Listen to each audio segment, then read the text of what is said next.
I'm Matt Rivers in Beijing. I'm Paula Hancock in Seoul. I'm Will Ripley in Tokyo. U.S. Secretary of State Rex Tillerson's top priority here in Japan is North Korean leader Kim Jong-un and his rapidly advancing nuclear program. It's why these Patriot missile interceptors are on standby here in Tokyo, ready to shoot down any incoming North Korean missiles. Several ballistic missiles from North Korea came dangerously close to the Japanese coast just last week, within striking range of U.S. military bases.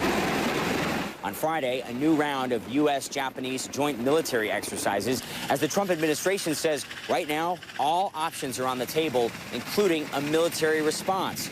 Tillerson also must convince Japan to deepen cooperation with another key ally, South Korea. With more from there, here's Paula Hancock. Secretary Tillerson will be arriving in a country without a president. Park Geun-hye has just been impeached. The country is divided. The government has been effectively paralyzed for months due to this corruption scandal.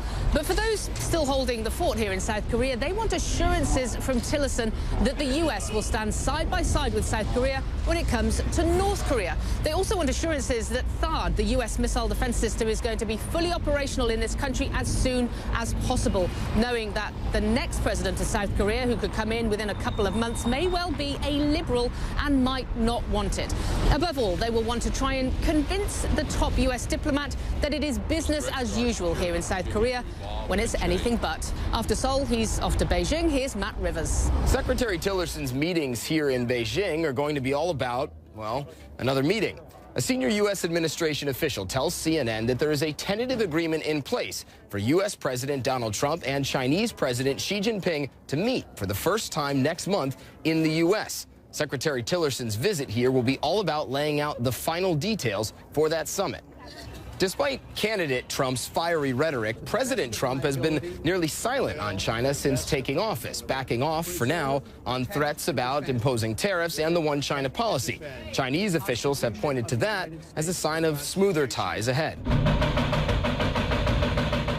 But with tensions rising in the South China Sea and rising on the Korean Peninsula, Tillerson will have a full plate during his short visit.